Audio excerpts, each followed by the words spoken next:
Never-ending fun. Ako ba maganda na to? Hindi, pangit. Never-ending food. Ang sarap. Never-ending learning. Sila ng milk per day. Mga 4 liters per day. Never-ending faith. At syempre, never-ending adventure. JSM Travelers, walang katapusan talaga ang pag-ikot natin sa buong Pilipinas as we arrive at our next destination. Crowned as the rice granary of the Philippines dahil sa naglalawakang rice plantations at naggagandahang landscapes na meron dito. Nako, siguradong never-ending na naman ang kwentuhan natin tungkol sa probinsya ng Nueva Ecija.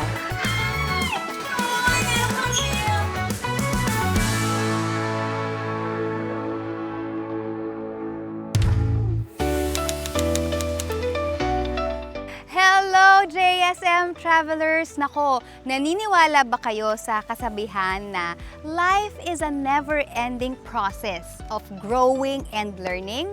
Nako, alam nyo ba, para sa mga kababayan natin dito sa Nueva Ecija, ang sagot ay isang malaking yes! Dahil isa sa mga ipinagmamalaking bayan nila ay ang Science City of Muñoz, featuring their many research institutions.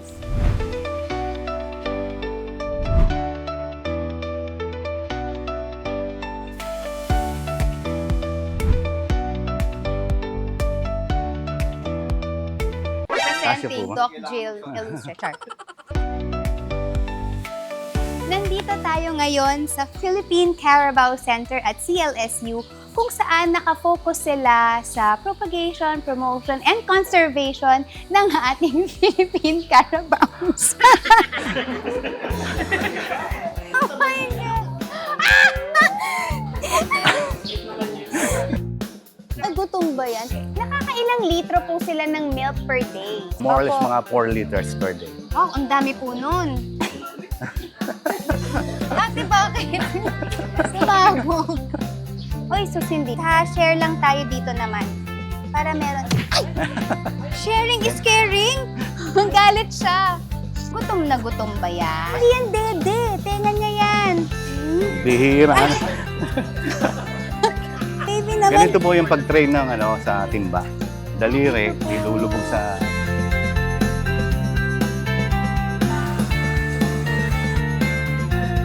Alam po niya, si Richard Yap.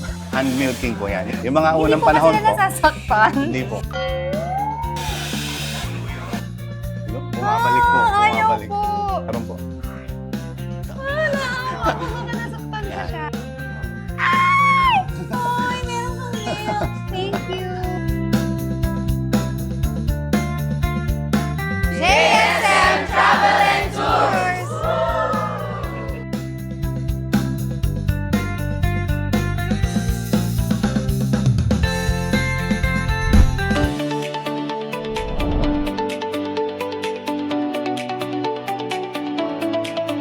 At ngayon, nandito naman tayo sa marketing arm ng Philippine Carabao Center and we will be joined by Miss Patricia. So, nandito tayo ngayon sa Milka Creme. Ma'am, tungkol saan ba itong Milka Creme na ito? Yes, welcome po sa Milka Creme. Bali, ang Milka Creme po is one of the projects of the Philippine Carabao Center. As you mentioned po, this is the marketing arm of PCC. So, yung mga nakukuha po nating gatas from our dairy cooperatives from our farm, dito po dinadala. We have a processing plant sa likod po. Doon po pinaprocess yung raw milk, raw Carabao's milk, and dito po dinadala po yung mga products na napoproduce po. So, we have different products out of Carabao's milk. We have fresh milk, flavored milk like the choco milk, yogurts, cheeses, coffee milk as well. Yes po. We have quesong puti and mozzarella cheese. We have pastillas, ice cream, and yun po. And then, ito po, puntahan natin isa-isa. So, ito po ay inyong pasteurized milk. Yes po. Oh, this is 50 pesos. Tapos, ito'y excited kong itry. Ay, here po. Ay. Choco milk. Pwede babayaran ko na lang Sige, po. go Kunin ko ahead. na. Uy, masarap siya. Thank you po.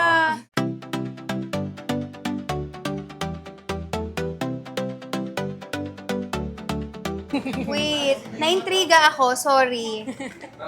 Frywich, tilapia ice cream sandwich. Yes po. That's in collaboration po with PCC and CLSU. They have tilapia bits po and meron din po siyang Carabao's milk. Okay, for the first time in my 43 years of existence, makakatikim ako ng tilapia ice cream. Subukan na natin. Yan. Okay. Yes. Na-try mo na ito? Yes, ma'am. Masarap ba? Yes, ma'am. Go ahead. Bakit parang inaantay mo yung reaction ko? Lalo tuloy ako You're in it Ano, for a Miss surprise, Patricia. ma'am. It's good Sige. po. Actually, marami pong pupunta ditong customers looking for that ice cream. For the Pang-prank tilapia o ice. pang gusto No, nila? ma'am. They're looking for it talaga. Okay, ito na. Yes, po. Oh, ang sarap niya. Yun, Nafe-feel no? niyo po yung Oo. beats, yes. Guys, kung meron kayong time at mapadaan kayo dito sa Muñoz, Yes po. so dumaan kayo sa Milk o Creme Mhm. at hanapin ninyo ang kanilang Carabao's Milk at syempre hanapin nyo na rin ang kanilang tilapia ice cream sandwich kasi masarap talaga ka.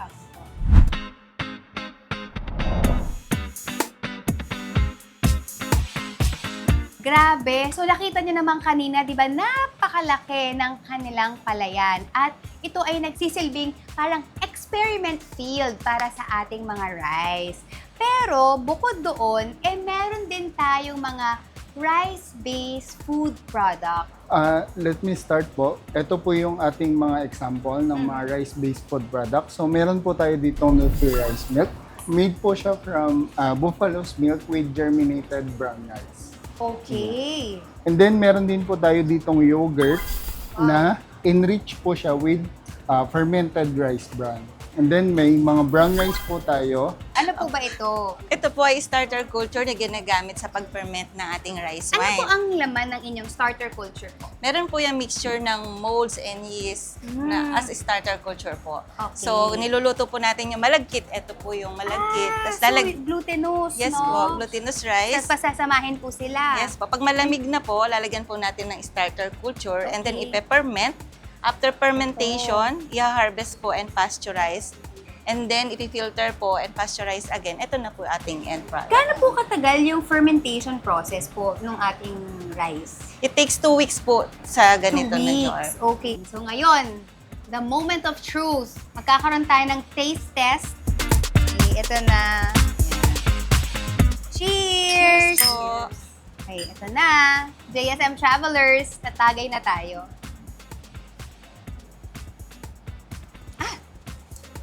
Masarap siya pero mainit, no? Kasi 14%. Oo. Mula Muñoz, biyahe naman tayo papuntang Gapan to do a pilgrimage sa oldest at biggest Spanish colonial church sa buong Nueva Ecija. Ito ang National Shrine ng La Virgen Divina Pastora, also known as the Three Kings Parish Church. In 1986, it was declared by the CBCP bilang isang national shrine. And just recently, iginawad na rin ni Pope Francis ang titulong Minor Basilica sa simbahang ito. Yung minor basilica, pinakamadaling paliwanag is the Church of the Pope, that particular area, that particular locale. So, it has a very special connection to the Pope because actually it is the Church of the Pope in that particular area. So that makes the Pope present, more present doon sa place na yan kasi that church specially dedicated para sa kanya.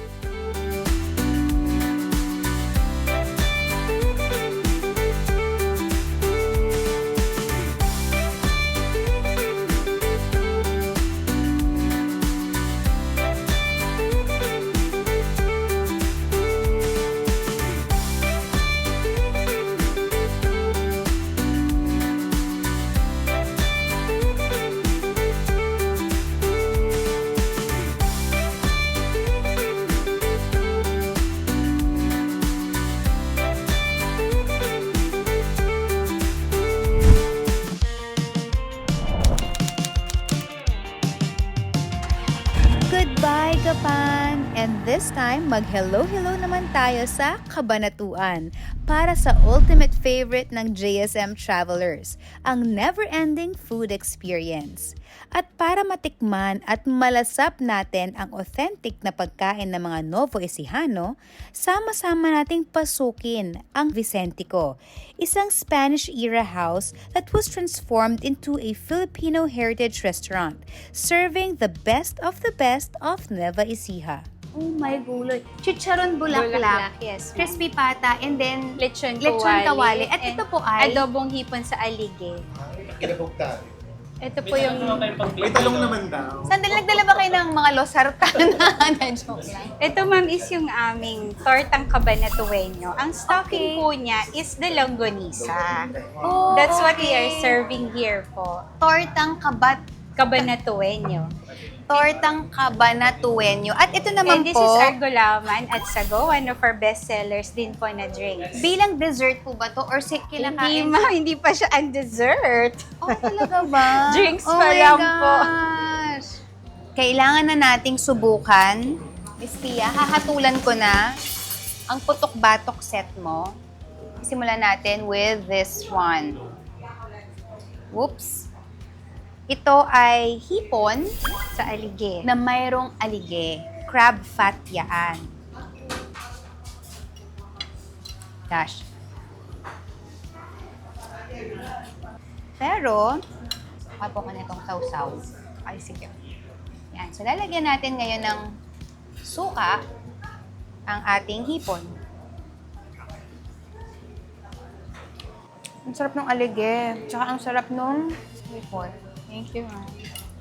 Next up, ang kanilang tortang cabanatueño. And for this one, ano po ang inire-recommenda ninyong sausawan? Actually, you can enjoy it as it is. On its own, ano? Okay. Others prefer it with ketchup. Depende po ma'am. Kaya so we serve a variety din of sausawan to match kung ano po yung inyong palate. Okay.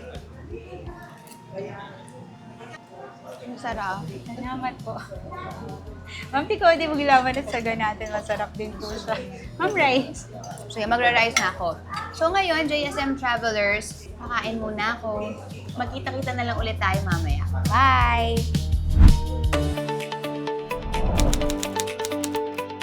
Magtatapos na ang araw, pero never-ending pa rin ang biyahe natin dahil may adventure pang naghihintay sa atin sa Pantabangan, kung saan matatagpuan ang Highland Valley Villas Resort and Spa, the first Bali-inspired destination resort in Nueva Ecija.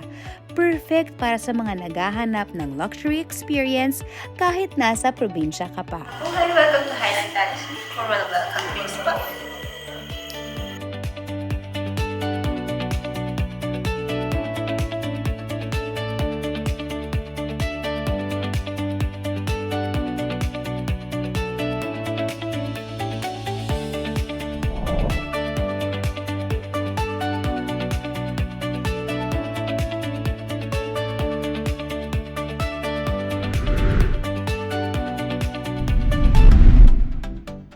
Good morning, JSM Travelers. Welcome to Bali. Bali of Nueva Ecija.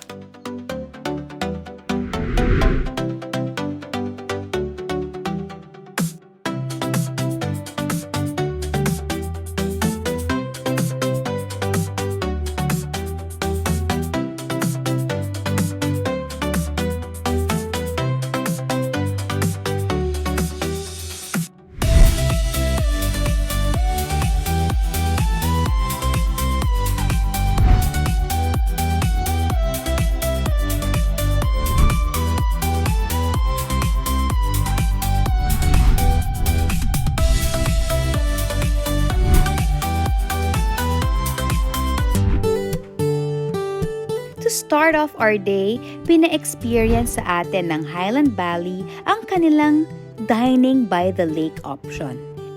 At dito kami nag-breakfast with a stunning view of the mountains. Actually, ang lugar na ito ay dating bayan na nasa mababaw na patag, but they were soon rehomed para palubugin ang lugar to make way for a dam.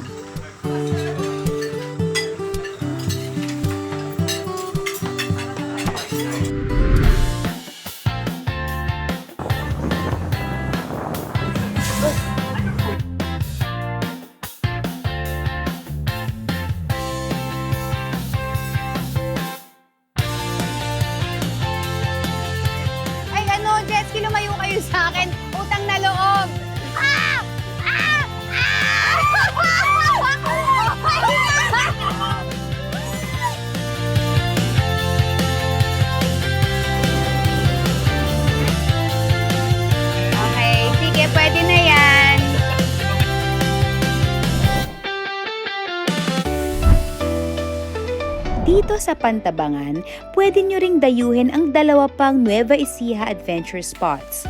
Una, ang Lake Farm de la Mar, an agro-tourism park and lodging where you can do sightseeing, picnic, ATV rides, glamping, and more.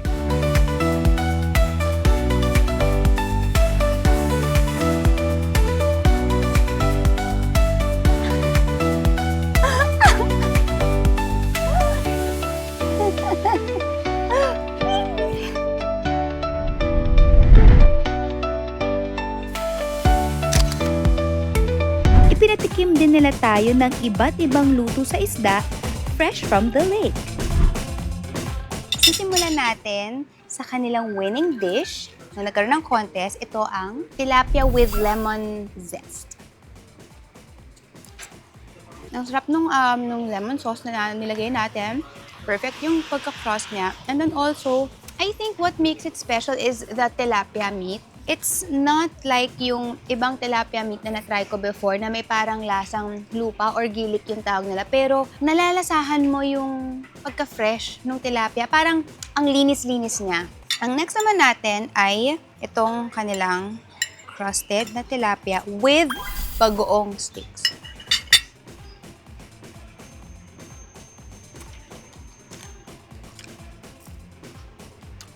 Ay, napaka-interesting ng flavor. Malasa siya, bagay siya sa maraming kanin. And then, yung bagoong sticks, can you imagine yung cheese sticks, pero ang laman niya is bagoong. And it really goes well with the timpla of this tilapia here na malalasahan mo rin yung pumpkin sauce. And then last, but not the least, is our tilapia cups na meron din siyang mango. Yan na. Tignan niyo yung loob niya, oh. Nakakainin natin siya ngayon ng buo. Ano pala? Kaya hati lang. Ang sarap. So, paano ba yan, JSM Travelers? Kakain muna ako. See you later. Pangalawa naman ang George Point, a multi-adventure resort kung saan pwede kang mag-camping and terrain rides. May speedboat rentals din sila to explore Pantabangan Lake. Plus, their newest and most unique attraction, their very own dinosaur and safari theme park.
Grabe, wala akong masabi sa offerings ng Pantabangan.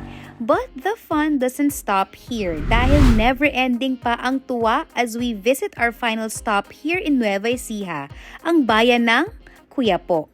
Dito sa District 6 ng Quiapo, Nueva Ecija, mais sang grupo, nakikilalanin natin na gumagawa ng mga produkto mula sa mais. Ito ang Vanamix Handicrafts. So, ang gawin natin, kilalanin natin ang kanilang grupo at i-check out natin ang kanilang mga produkto. Halika!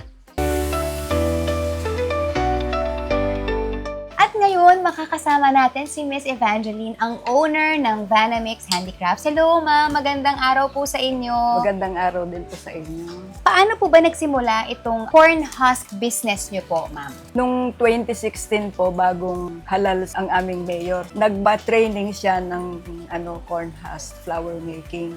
Okay. Oo, through DA, Department of Agriculture. Okay. Sa mga kababaihan ng Quiapo. Okay. Parang ako lang po ang nagtuloy Kasi hobbyist naman po ako. Ako lang. Hobbyist po talaga kayo. Pwede pong habang nagkukwentuhan tayo, ay turuan niyo po ako kung paano natin gagawin itong tulad nitong mga bulaklak na nakikita natin dito sa sige. gilid. So, ano po ba? Kahit ano po bang kulay? Yung red po ang Red. Ito. Ayan. Okay. Pipiliin po ninyo yung magandang ano. Yung parang ganito po. Ito po ba maganda na to? Hindi, pangit po.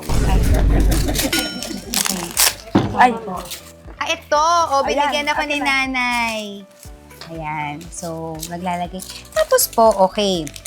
oh, Nasira po. Hindi. Di ba sabi ko naman sa inyo? Talagang. Okay, anyway. Dandan lang po. Apo. Ilang taon na po si Vanamix? Nag-umpisa na po ako ng 2017. Okay. Noong 2019, during the pandemic, doon po kami nag-boom ng export. Ayun. Ano po ang mga bansa na pinag-e-exportan niyo po ng inyong mga produkto, ma'am? US po at saka Europe. So ngayon, ma'am, gusto ko lang pong matry. Kahit isang petal lang po. Ito po. Paano gawin? Okay, so meron tayong corn husk. And then, ano na po ang next step na gagawin natin? Ito po. Gugupitin po Gupitin natin. po ninyo. Okay. Gawin natin. Meron na ako nito. So, ito po, ganyan lang siya. Ibabaliktad po ninyo yan. Saan po natin ilalagay si flower wire? Ito po. Ito po, dudot-dot. Magdidikit na po kayo. Okay, tapos po, ano pong next? Ngayon po, Ayun, meron na tayong flower. Ito po, 5 ang gagawin nyo. Na ganito po. Opo.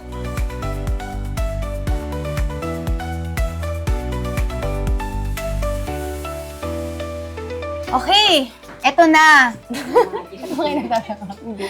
Eto na, grabe. Eto na ang finished product natin. Ang ganda, 'di ba? So, doon sa mga corn husk na pinagdikit-dikit natin at ginawan natin na dinikitan din natin ng flower wire sa loob, kapag binuo mo siya, ganito na.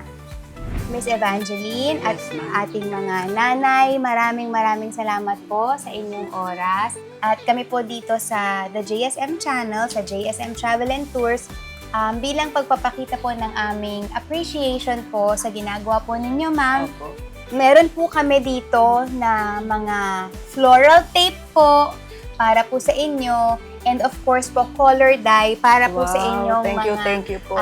corn husk. Para po sa susunod na batch na gagawin po ninyo ay mas malaki po ang magiging profit po ng inyong grupo. Thank you very much po. Our pleasure po.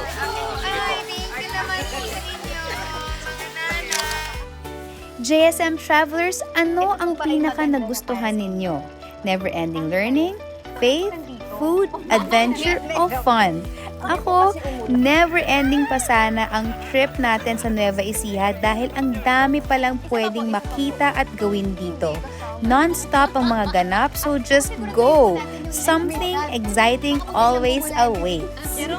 Kung gusto nyong ma-feature ang inyong bayan, lugar, o hometown, mag-email na sa thejsmchannel@gmail.com. Like, comment, and share this video. Subscribe na rin sa The JSM Channel. And see you next week dito lang sa JSM Travel and Tours.